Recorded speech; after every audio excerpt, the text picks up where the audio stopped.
വിഴിഞ്ഞം പാക്കേജ്, മുണ്ടക്കൈ ചൂരൽമല പുനരധിവാസം ഉൾപ്പെടെ കേരളം ന്യായമായി പ്രതീക്ഷിച്ച വിഷയങ്ങൾ ബജറ്റിൽ പൂർണ്ണമായും അവഗണിച്ചുവെന്ന് സംസ്ഥാന ധനമന്ത്രി കെ എൻ ബാലഗോപാൽ കുറ്റപ്പെടുത്തി. സ്കൂളുകളിൽ ഇന്റർനെറ്റ് ഉൾപ്പെടെ കേരളം നടപ്പാക്കിക്കഴിഞ്ഞ പദ്ധതി ബജറ്റിൽ പ്രഖ്യാപിച്ചതിനാൽ ഇനി കേരളത്തിന് പണം കിട്ടാത്ത സ്ഥിതി വരും.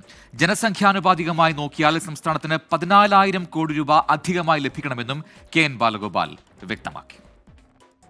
കേരളത്തിന് ഈ ബഡ്ജറ്റിനകത്ത് നമ്മൾ ഏറ്റവും ന്യായമായ സാമാന്യമായ പ്രതീക്ഷ ചില കാര്യങ്ങളുണ്ടായിരുന്നു.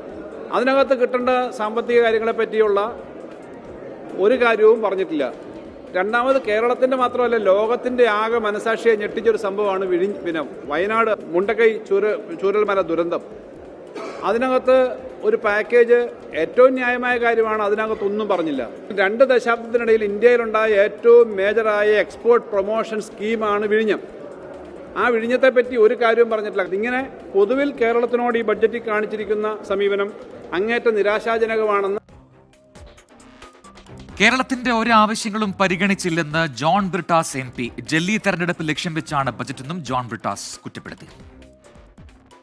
കേരളത്തിന്റെ ദീർഘകാലത്തെ ഒരാവശ്യത്തോടും പ്രതികരിച്ചില്ല എന്ന് മാത്രമല്ല, പൂർണ്ണമായിട്ടുള്ളൊരു അവഗണനയാണ് ബജറ്റിൽ പ്രതിഫലിക്കുന്നത്. എത്രത്തോളം രാഷ്ട്രീയ സങ്കുചിതത്വമാണ് ഈ ബജറ്റിൽ പ്രതിഫലിക്കുന്നത് എന്നുള്ള കാര്യം ഈ ഒരു പരാമർശം കൊണ്ട് തന്നെ വ്യക്തമാകുന്നതാണ്. കേരളത്തിൻ്റെ കാർഷിക മേഖലയെ താങ്ങി നിർത്തുന്ന റബ്ബറിൻ്റെ ഇറക്കുമതി തീരുവ വർദ്ധിപ്പിച്ച് റബ്ബർ കർഷകരെ രക്ഷപ്പെടുത്തണമെന്നുള്ള ആവശ്യത്തോട് ഈ ബജറ്റ് മുഖം തിരിഞ്ഞു നിൽക്കുകയാണ്.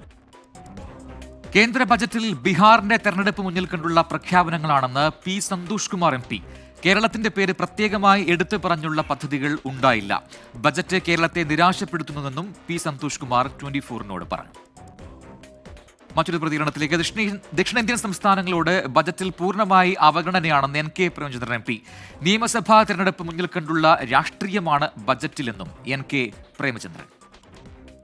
കേരളം ഉൾപ്പെടെയുള്ള തെക്കൻ ഇന്ത്യൻ സംസ്ഥാനങ്ങളോടുള്ള കനത്ത അവഗണനയും അതുപോലെ നിഷേധാത്മകമായിട്ടുള്ള നിലപാടുമാണ് ബഡ്ജറ്റ് പ്രസംഗത്തിൽ നിന്ന് മനസ്സിലാക്കാൻ കഴിയുന്നത്. അത് സങ്കുചിതമായ ഇലക്ടറൽ തെരഞ്ഞെടുപ്പ് താല്പര്യം മാത്രം മുന്നിൽ വെച്ചുകൊണ്ടാണ് BJP ഈ ബഡ്ജറ്റ് ഇപ്പോൾ അവതരിപ്പിച്ചിട്ടുള്ളത് എന്നുള്ളത് വ്യക്തമാണ്.